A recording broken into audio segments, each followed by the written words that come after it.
అదే RTV app వార్తల్ని క్షణాల్లో చదివే అవకాశం ఉంటుంది. ఒక న్యూస్ పేపర్, ఒక టెలివిజన్ ఛానల్ మీ చేతుల్లో ఎప్పుడూ ఉంటాయి. పిఠాపురంలో రాజకీయాలు మరింత హీట్ పెంచుతాయని చెప్పాలి. ప్రధానంగా జనసేన అధినేత పిఠాపురంలో పోటీ చేస్తున్న నేపథ్యంలో పరిణామాలు కూడా రోజు కూడా మరింత హీట్ పుట్టినే కాకుండా ఇక్కడ స్టార్ క్యాంపెయిన్ ప్రధానంగా కొంతమంది బుల్లితెర నటులతో పాటు సినీ నటులు కూడా ఇక్కడ ప్రచారం అయితే పిఠాపురంలో చేస్తున్నారు. అందులో భాగంగా అలాగే టెలివిజన్ నటులు అందరూ కూడా బుల్లితెర నటులు కూడా ఇక పిఠాపురం రావడం జరుగుతుంది. స్టార్ క్యాంపెయిన్గా పవన్ కళ్యాణ్ కోసం కూడా ప్రచారం చేస్తున్నటువంటి సాగర్గా ఉన్నారు. బుల్లితెర మొగల రేకుల ద్వారా పరిచయమైనటువంటి నటులు ప్రస్తుతం ఆర్కే నాయుడు గారు, అలాగే సాగర్ గారితో మాట్లాడే ప్రయత్నం చేద్దాం. సార్ చెప్పండి, జనసేన అధినేత పవన్ కళ్యాణ్ పిఠాపురంలో చేస్తున్న నేపథ్యంలో మీ ప్రచారం ఆయన వంతు మీరు ఏ విధంగా కృషి చేస్తున్నారు పిఠాపురం వచ్చి? పిఠాపురంలో ఫస్ట్ ఆఫ్ ఆల్ క్యాంపెయినింగ్ ఒకటే కాదండి, వాళ్ళ సమస్యలు తెలుసుకోవడం జరుగుతుంది. వాళ్ళతో పాటు అంటే పవన్ కళ్యాణ్ ఏ రకమైన డెవలప్మెంట్ చేస్తారు, ఎలా గుండెలో పెట్టి చూసుకుంటారో వాళ్ళకి ఎక్స్ప్లెయిన్ చేయడం జరుగుతుంది. అండ్ దాంతోపాటు నాకు కల్టివేషన్ సంగతి కూడా చెప్పాను ఇంతకుముందు. ఎందుకంటే మనము ఇక్కడికి వచ్చే ముందే అక్కడ ప్రాబ్లమ్స్ ఏంటని తెలుసుకొని ట్రై చేస్తాం. ఈ క్రమంలో మా వాచ్మెన్ లాజర్ అని మా దగ్గరే ఉంటారు, గత 15 సంవత్సరాలుగా అక్కడే ఉంటున్నారు. ఆయనది పిఠాపురం.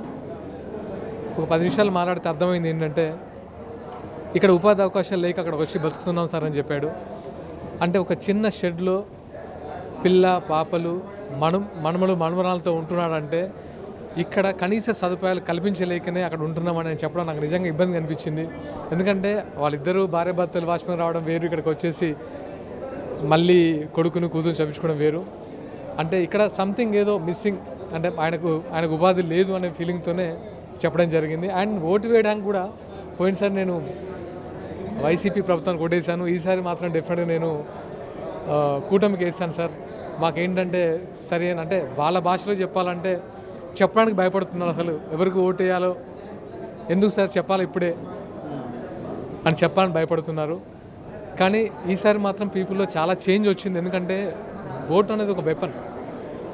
మనం అడిగితే చెప్పరు, వాళ్ళకి తెలుసు వాళ్ళకి స్వేచ్ఛ ఎంతవరకు ఉంది, వాళ్ళకి సదుపాయాలు ఎంతవరకు ఉన్నాయి, వాళ్ళకు ఎలాంటి అంటే భద్రత ఉంది, ఇవన్నీ వాళ్ళు కన్సిడర్ చేస్తే వాళ్ళు ఓటేస్తారు. డెఫినెట్గా ఈసారి చేంజ్ వస్తున్నారు, 100% నమ్ముతున్నాను.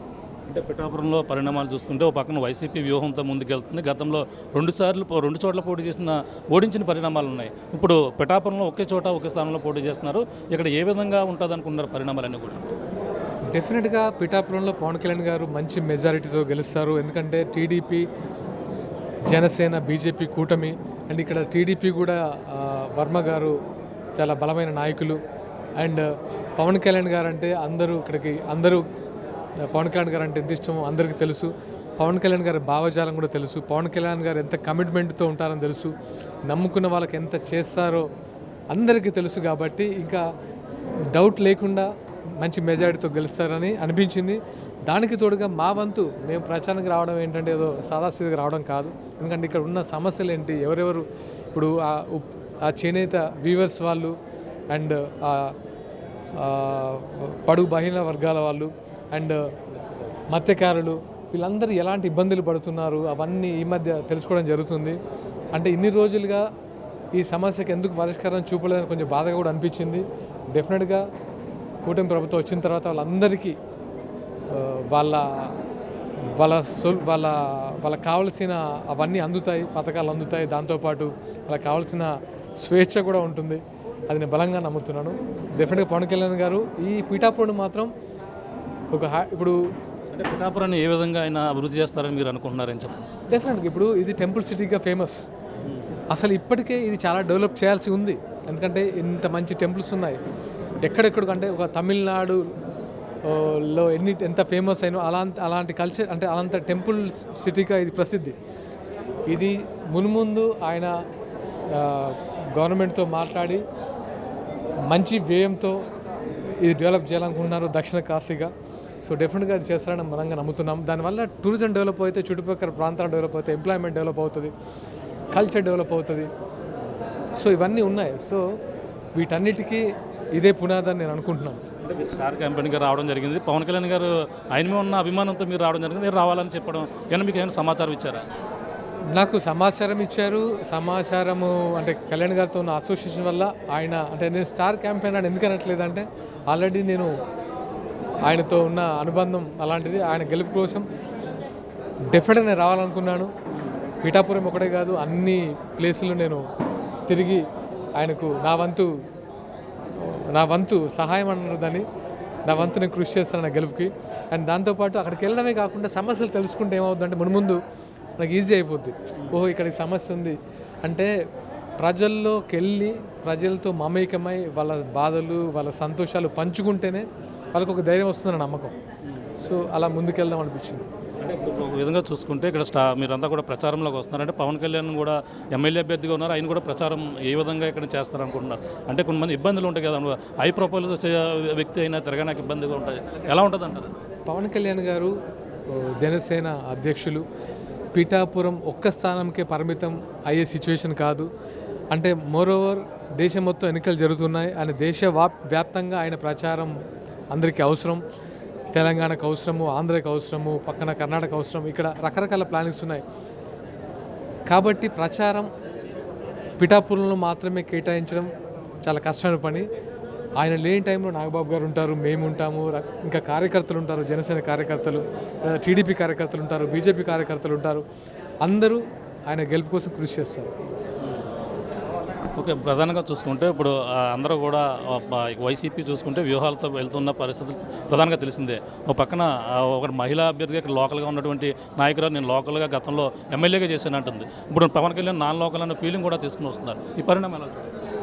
ఇదేంటంటే పవన్ కళ్యాణ్ ఎప్పుడు నాన్ లోకల్ కాదు. అంటే ఆయన ఒక కాన్స్టిట్యున్సీకి అంకితం కాలేదేమో కానీ ఆయన దేశాన్ని గౌరవించే వ్యక్తి, రాష్ట్రాన్ని గౌరవించే వ్యక్తి, ప్రాంతాన్ని గౌరవించే వ్యక్తి.